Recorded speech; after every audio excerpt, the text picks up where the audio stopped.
slide, estão me ouvindo? Beleza? Bom, novamente, obrigado, desculpa o imprevisto técnico aí. Em primeiro lugar, esse é um trabalho em conjunto com o Michael Batu, da Universidade de Fraser Valley, e o Sidney Caetano, da Federal de Juiz de Fora. Basicamente, a motivação desse trabalho é a pandemia recente, tá certo? E só para contextualizar um pouco o que está acontecendo, dados de junho todo, 2,8 milhões de casos confirmados, 130 mil mortes nos Estados Unidos por conta desse vírus. E uma das prescrições ou decisões de governos, né, para tentar minimizar isso tem sido ordens para que as pessoas fiquem em casa, seja para evitar atividades que são consideradas não essenciais, ou seja para trabalhos, né, atividades de trabalho que são consideradas não essenciais. Contextualizar um pouco melhor, isso teve e tem implicações sobre o mercado de trabalho de magnitudes muito significativas. Só no mês de abril, por exemplo, 20 milhões de empregos foram perdidos e a participação no mercado de trabalho caiu de forma muito acentuada. E todos os pedidos de seguro-desemprego, né, só nos 2 meses de março e abril, excederam o total do que foi visto na grande recessão. Tá? Então, só para dar uma visualização em termos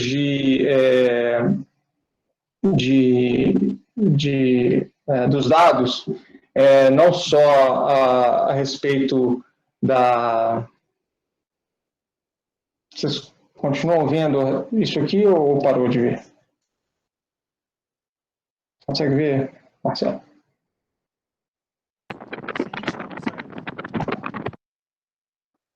Percebe? Bom, só para dar um pouco do que está motivando isso, são estados americanos que estão reabrindo suas economias, né, por estados. Alguns estão revertendo as ordens, né, de ficar em casa, stay at home, ficar em casa. Só para dar um exemplo da Califórnia, mais recente, desde o dia 1º de março, né, quando as ordens de ficar em casa e shelter in place foram efetivadas, eles estão reabrindo agora, e agora já estão revertendo essas ordens, né? Nitidamente você consegue ver que houve uma certa... a curva ficou mais flat, mas agora os casos estão aumentando, o número de mortes está aumentando. Você partir para a análise de desemprego, né? Esse é um dado de desemprego desde 1950, pós-guerra, né? 1948, na verdade, até agora. Se a gente focar no último ano, né, o que a gente vai perceber é que houve um pico, né, uma acentuação muito grande, justamente quando você observa várias ordens de stay home, várias medidas que impediam o acesso das pessoas aos locais, aos empregos e tudo. Então, essa magnitude chegou a 15% a taxa de desemprego, tá certo? Então, um pouco com isso em mente, né, que a gente pensou um pouco sobre esse trabalho, né? Então, o modelo é muito mais rico do que eu vou apresentar aqui, eu só gostaria de focar em algumas coisas preliminares, só para a gente ter uma dimensão disso. Em cada período do tempo, em cada momento do tempo, você tem N-T, NT-1 trabalhadores, e uma fração desses trabalhadores vão perder o emprego, certo? Então, quantas pessoas vão estar empregadas hoje? Todas aquelas que não perderam o emprego, ou que elas mantiveram o emprego, e todas as novas vagas de trabalho M, né, são os matches que ocorreram nesse período. Então, o que é o desemprego? O desemprego é todas aquelas pessoas que perderam o emprego, né, já vinham sem emprego até aquele momento T, e todos aqueles novos desempregados por conta dessa taxa de separação, né? O Rho é uma taxa de separação de emprego das pessoas. Então, com que taxa, se você imaginar que o ROI é igual a 0, ninguém perde emprego. Ou o ROI igual a 1, todo mundo está perdendo emprego. Então, basicamente, essa é a variável que a gente está trabalhando, esse ROI aqui, tá certo? Muitos dos modelos assumem essa taxa de separação de emprego como constante, ela não depende do tempo T, né? Ela não varia no tempo. O que a gente está propondo, né, e tem alguns outros trabalhos que propõem isso, é que, na verdade, essa taxa de separação de empregado, basicamente a sua chance de perder o seu emprego, vamos colocar dessa forma, ela é estocástica. Ela segue um AR1, né, e dado um choque epsilon, essa taxa varia no tempo, tá certo? O que a gente está argumentando nesse paper é que a taxa de separação de emprego RO, ela nada mais ela está sendo afetada por essas ordens de estados diferentes, municipalidades e próprios países, que são estocásticas. Ora você vê um estado fazendo uma coisa, outro estado fazendo outra, agora você tem uma reversão dessas ordens. E além desse RO especificamente ele ser estocástico, a gente está dizendo que existe uma incerteza sobre a volatilidade dessa taxa. Ou seja, não só ela varia no tempo de uma forma inesperada, mas ela também é uma variação que tem uma própria incerteza, né? Quantas vezes aqui em Ontário, por exemplo, foi falado que a economia reabriria em 2 semanas, e aí vem 2 semanas, isso não acontece, né? Então, existe uma incerteza sobre a própria incerteza dessa separação de emprego. E é isso que a gente quer introduzir no modelo. A gente quer dizer assim, olha, pessoas perdem emprego, mas elas estão perdendo emprego num período de pandemia de uma forma inesperada e até mesmo estocástica nesse momento. Bom, então o que a gente faz? A gente introduz essa particularidade do mercado de trabalho com algo completamente estocástico, e a gente olha o seguinte, esse é um gráfico só para comparar qual o tamanho desse RO, desse sigma RO, que a gente precisaria gerar num modelo que é calibrado para os Estados Unidos, que mete as características da economia americana, quão grande deveria ser esse choque para representar o crescimento do desemprego em períodos, né, por exemplo, da Grande Depressão, 1929, 30, da Grande Recessão, 2007, né, em período de 2007, e agora a pandemia. Se observar a linha preta, é exatamente o pico de desemprego que eu tentei mostrar dos dados, né? Ele vai a 15% e agora começa gradativamente a cair. Para isso, você precisaria de um choque de magnitude 215, né, comparando com esse RO aqui. Você precisa de algo menor para a Grande Recessão, né, e muito maior para a Grande Depressão. E aqui são as impulse response, né, as impulso-resposta para as outras variáveis. Mas isso aqui que a gente gostaria de estar comparando em termos do que já foi observado de taxa de desemprego. Bom, a gente faz 2 perguntas em termos de policy. A primeira é, como que a política monetária, ela pode, dependendo de como que ela está sendo definida, ela pode responder a crescimentos, né, a mudanças de desemprego dessa magnitude. E aqui são 6 diferentes políticas, né, Taylor Rule, né, e a autoridade monetária vai seguir essa regra monetária prestando atenção em 3 variáveis. Uma, a própria taxa de juros, né, do período anterior com relação à taxa natural ou taxa de benchmark.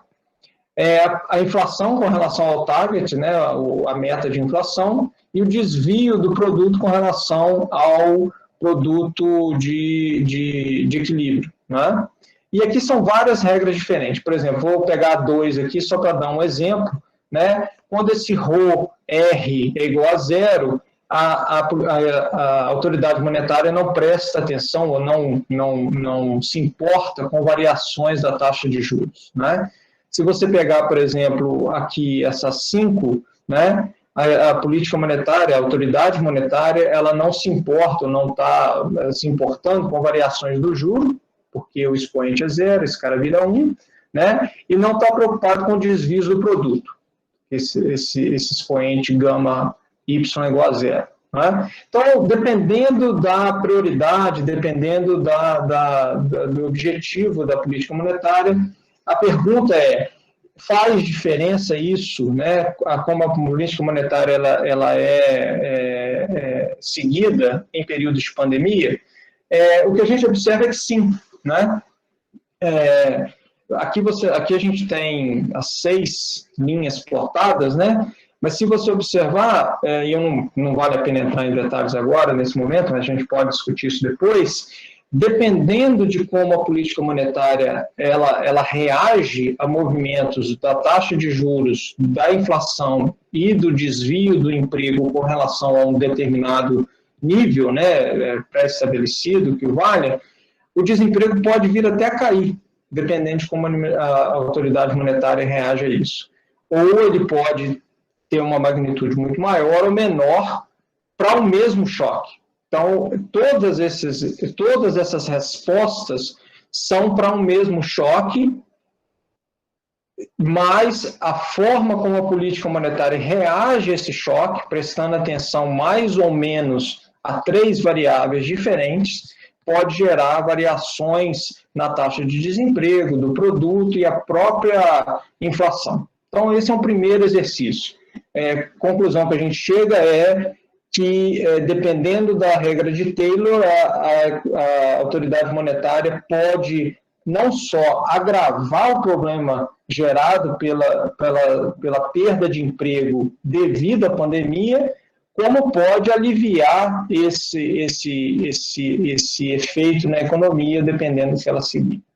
E aí a gente faz outra pergunta que é, bom, com relação à política fiscal, né? No modelo, a política fiscal ela é esse FIT, né? Esse FI nada mais é do que o seguro-desemprego. Quanto que o consumidor, né, o agente nessa economia recebe no momento de caso fique desempregado. Você tem 1 menos N pessoas desempregadas e eles vão receber esse FI aqui.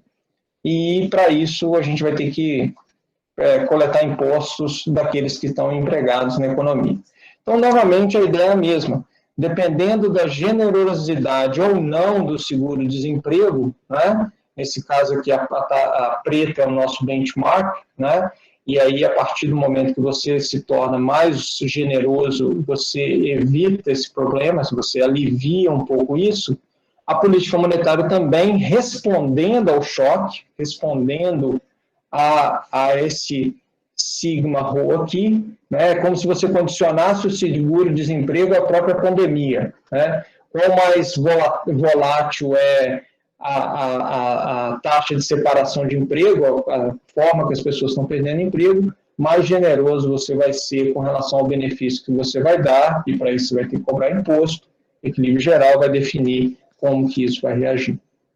Então, de modo geral, é um pouco o que eu venho trabalhando agora nesses modelos e parte da minha pesquisa é focada em policies, né, que a gente poderia, né, implementar diante de situações. Então, é um pouco da minha pesquisa, mas tem outras coisas acontecendo e acho que é isso. Eu te falei 10 minutos, com problema técnico, acho que foi isso. Mais ou menos isso. Que agora eu paro de apresentar, né? Bem. Pronto. Tranquilo, professor Arbex, muito obrigado. Acho que os espectadores podem fazer perguntas agora, ou se você também quiser comentar os slides, dar algum tipo de tradução. Tradução? Assim. Comentar um pouco os slides. Era isso que você esperava? Não era isso que você esperava? Assim, obviamente, os prováveis termos de comparação são a Grande Depressão e a recessão que a gente teve há pouco mais de 10 anos, né? Isso. Entretanto, naquele período, existia um aspecto um tanto quanto pitoresco, né? E era, na Grande Depressão, talvez choque de excesso de oferta, né? Uhum. E na Grande Depressão também, um problema de falta de demanda, né? Isso. Superprodução, problema de superprodução. Hoje parece que a gente está numa recessão pitoresca, que o choque é dos dois lados, né? Tem um choque na oferta e um choque na demanda. Isso. Então, assim... Você pode pensar que, o choque na taxa de demissão, digamos assim, é um choque de oferta, né? Você está demitindo pessoas e está afetando a oferta de trabalho. As pessoas não podem trabalhar, não podem produzir. Mas, por outro lado, você tem um choque de demanda também, né? Que é um choque de que as pessoas acabam comprando menos. Elas tendem a comprar menos, né? A gente não entra nessa discussão se é choque de oferta ou de demanda, porque acho que é difícil até de separar o que é, o que não é. Existem trabalhos que estão dizendo que, na verdade, você tem um choque exacerbado por outro, né? E aí você tem um em cima do outro, né? Uma curva anda para a esquerda, outra para a outra esquerda, mais ainda. Mas acho que o ponto aqui a política, a gente pode determinar o que seria ótimo diante disso, né? Assim, passado esse período, o que você pode fazer em termos de policy? Porque é algo exógeno, né? E você não tem muito controle sobre isso, né? É muito aleatório nesse sentido. Mas, particularmente, eu prefiro que talvez eu não sei como que os encontros vão, normalmente, né? Eu perdi do professor Zé Coelho. Mas perguntas eu acho que seria melhor. Não só sobre isso, mas de modo geral, eu sei que o objetivo é outro também. Ok, então já temos uma pergunta. Professor Coelho queria fazer uma pergunta. Pode abrir o microfone, professor.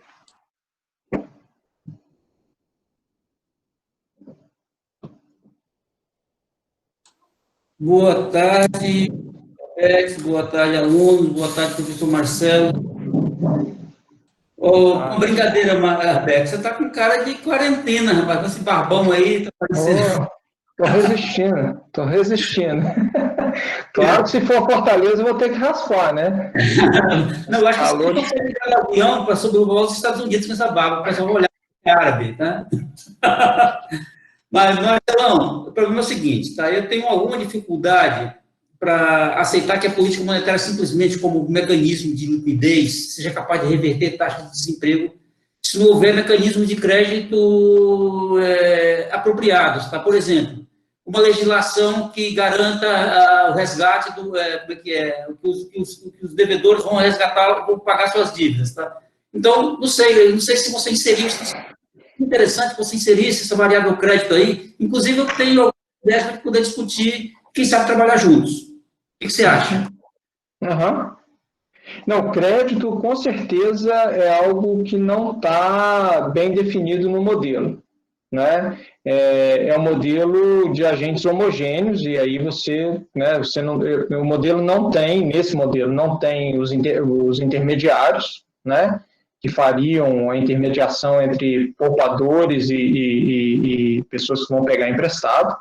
E certamente você pode pensar em pessoas que vão receber recursos como handout, né, welfare programs, né, os 600 reais no Brasil, os $1.000 aqui, Estados Unidos, e essas pessoas, na verdade, ou elas não vão pagar dívida ou vão simplesmente torrar o dinheiro. Isso não está no modelo. Isso dessa forma não tá previsto aqui. Do jeito que é feito aqui, nesse modelo, nada mais é do que o modelo de helicóptero, né? Você joga o dinheiro e aí os agentes vão ter mais liquidez e acabam tentando gastar um pouco mais. As firmas, elas não estão restritas ao crédito, né? poderia ser algo, né? Nem todas vão ter acesso a mais recursos. Então, nesse sentido, o modelo ainda é pobre em refletir as políticas que estão sendo efetivadas agora, né? Mas é um benchmark. A gente está olhando para um benchmark. Mas eu concordo com você. Como que o crédito é distribuído é algo que pode fazer muita diferença nisso aqui. Com certeza. Ok, obrigado. A gente pode discutir mais, com toda certeza. Certo, é uma das nossas ideias para aquele nosso projetinho que está parado por razões óbvias, mas que a gente pode avançar. Com certeza. Um abraço. Muito obrigado. Obrigado. Muito obrigado, professor Coelho. Agora a gente tem uma pergunta do Rafael. Rafael, você pode abrir o microfone para perguntar. Boa tarde, professor. A minha pergunta é em relação se, nesse choque de oferta e demanda do coronavírus, a gente tem alguma espécie, em relação à política fiscal, de um multiplicador fiscal num grau inferior, visto que as pessoas estão consumindo menos, poupando mais. Uhum. Basicamente é isso minha pergunta. Bom, a resposta é em duas partes. Primeiro, no modelo do jeito que a gente tem nesse momento, a política fiscal ela não tem um efeito multiplicador, né? Essa é a primeira resposta. Então, assim, dentro do que eu tenho, do arcabouço que eu tenho agora, que eu mostrei aqui, eu não posso falar nada sobre isso, tá certo? O que a gente tentou captar com esse exercício de política monetária é algo, um seguro-desemprego condicionado ao fato da taxa de desemprego ela ser estocástica. Então, ao invés de você ter um auxílio-desemprego constante, não é? Você teria algo que variaria com a forma como a economia está melhorando ou piorando de acordo com a pandemia. Então, nesse aspecto, você pode até pensar no efeito multiplicador, sim, né? Mas, se eu for fiel ao modelo, a resposta é não. Assim, eu não tenho como dizer muito sobre isso. Tá? Mas note que os gráficos, pela própria natureza da impulse response, né? O fato de você ter um choque, ele volta, né? Ao estado estacionário, você tem meio que um multiplicador às avessas, né? Na medida que o choque ele para de existir, você permite que a economia volte ao normal. Então, você não tem esse efeito multiplicador que vai continuar tirando a economia sempre daquele equilíbrio original, né? A tendência é, você está em equilíbrio, você tem um choque, e depois o choque volta ao equilíbrio anterior. Mas é algo que pode ser feito via a própria equação de autorregressiva de ordem 1 ou 2. Você pode criar uma persistência maior.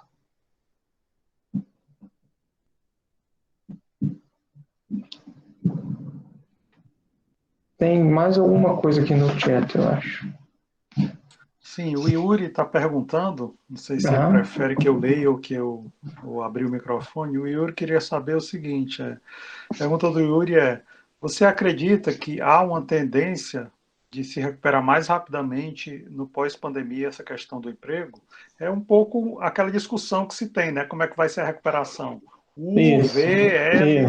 Exatamente. Com várias ondas, né? Exatamente isso. Assim, o que eu acho, por tudo que eu leio, eu acho muito difícil você cravar que vai ser uma letra ou outra, né? Existem trabalhos que estão encontrando evidência de L, então você vai cair, vai ficar lá embaixo por um pouco, outros W, então eu acho que é muito difícil prever, né? Com certeza, se eu olhar para o que eu apresentei para vocês e pensar na sua pergunta, com certeza a descida não vai ser tão rápida quanto a subida, né? Então, a gente vai ficar num período muito ainda longo, né? Se eu quiser modificar meu modelo para tentar captar um pouco isso, eu teria que aumentar a persistência do choque, né? Para que ele suba e permaneça, né? O emprego caia e permaneça lá embaixo. Eu acho que é isso, né? Acho que rapidamente, voltando à sua pergunta, a palavra rapidamente é algo que fatalmente, eu acho que a gente vai aprender rapidamente que é muito difícil saber o que vai acontecer nos próximos meses e anos, né? Então, acho que é isso. Os economistas gostam de pedir muito emprestado palavras da física, né? Inflação, histerese é uma delas, né? Histerese é aquela capacidade que uma mola tem de se comprimir e se expandir, né? E a hipótese da histerese para o desemprego é um pouco essa, né? Será que a gente vai sofrer um problema de esmagamento dessa mola, o desemprego vai ficar permanentemente lá em cima?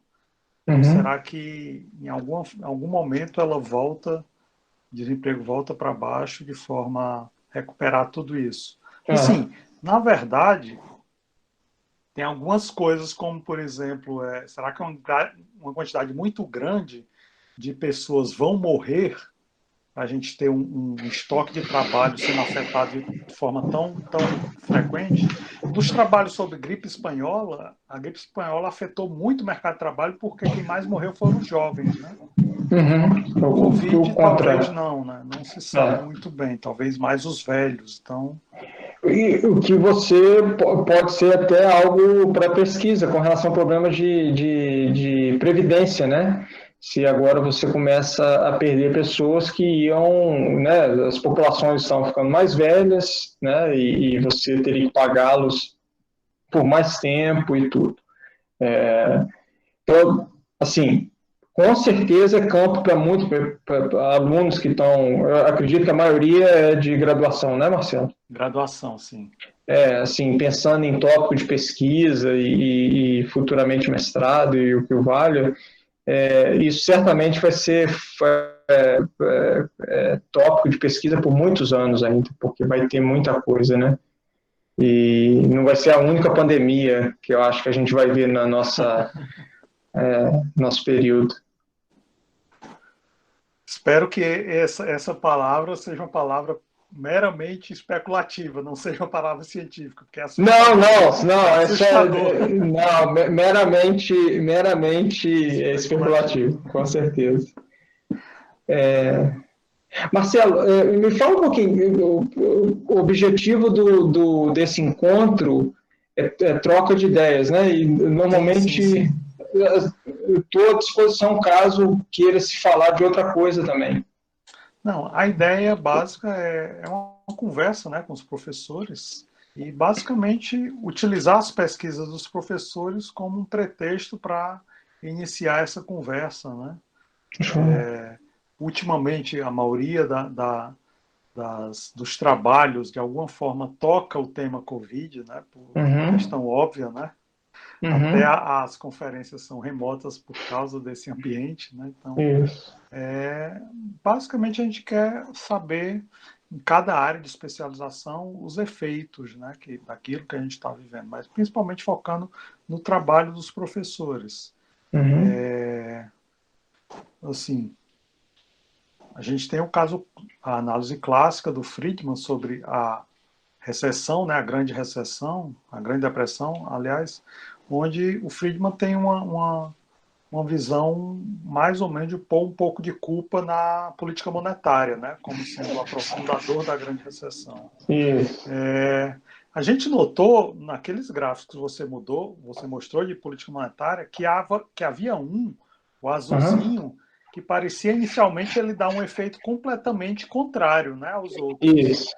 Ou seja, como que eu volto lá? Deixa eu ver. Só apresentar de novo, que aí... A minha pergunta seria basicamente com relação a esse exemplo, o que é que esse azulzinho é diferente dos demais para dar um exemplo para o impulso-resposta dele ser tão diferente? Contrário, né? Na direção contrária. Que eu não estou conseguindo agora. Deveria ter feito melhor o meu trabalho de casa e ter aprendido. Mas é só deixar ativa, né, aquela tela. Ficou apresentando. Pronto. Eu tenho que clicar na própria tela. Tá aqui. Pronto. Esse azul, né? Ele é o caso de que acho que vocês. Será que meu microfone? O azulzinho. Agora você precisa clicar por a tela ativa. A tela ativa tem que ser o PDF. Pronto. Seu microfone. Está me ouvindo? Sim. Ok. Então, esse azul que você está falando, né? Sim, exatamente. Então, esse azul, ele é quando a política monetária ela reage muito fortemente a variações do produto. Né? Então, você pode ver que o gama Y, ele é 5. Então, é uma strong response. Né? Então, uma pequena variação do produto, ele reage muito. Então, ao PIB, né? Ele desviado do estado estacionário, da média dos últimos anos, você tem uma reação da política monetária que, na verdade, ela reduz muito a taxa de juros, né? Com isso o produto aumenta, o desemprego cai, mas você tem uma inflação nesse período. Essa que é o que está sendo reportado aqui.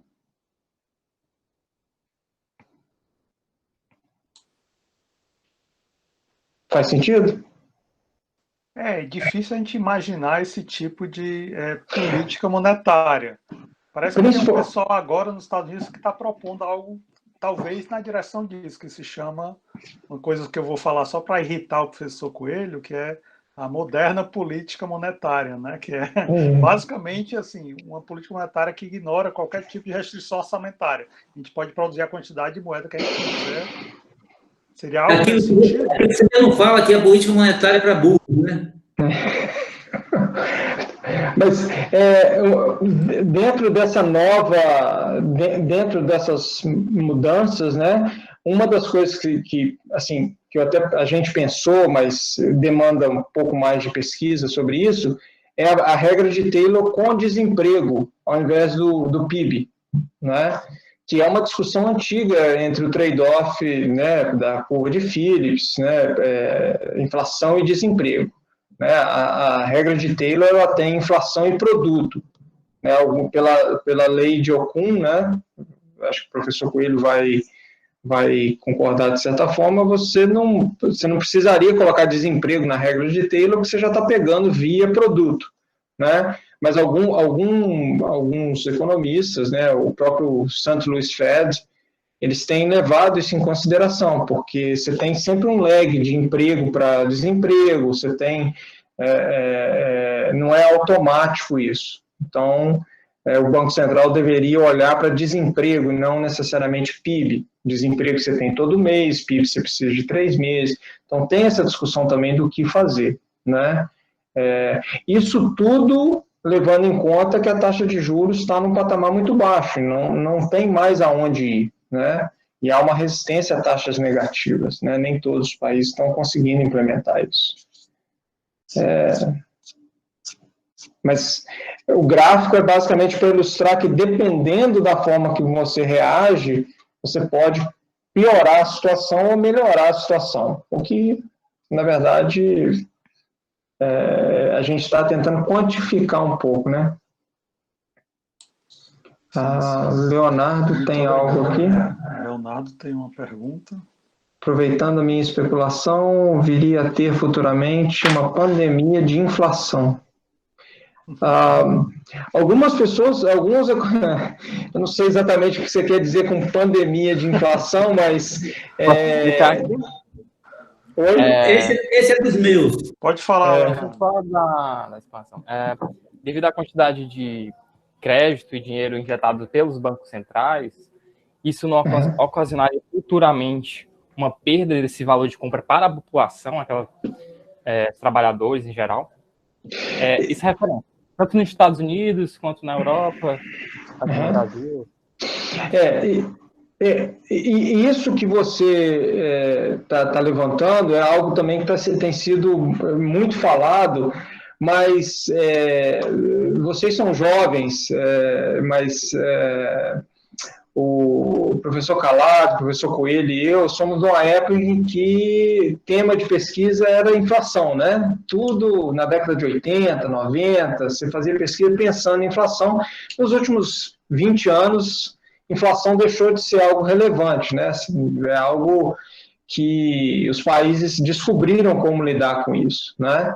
Então, é possível, e as pessoas têm levantado isso, mas não tem atraído tanta atenção, porque não é um problema, né? Mas há a preocupação de tudo que está sendo feito gerar pressão inflacionária lá na frente, né? Seja por pagamento de imposto, seja por monetização de dívida, né? Seja propriamente por muita moeda circulando. Quão provável é isso, como resolver isso, está além do que eu acho que eu saberia dizer nesse momento.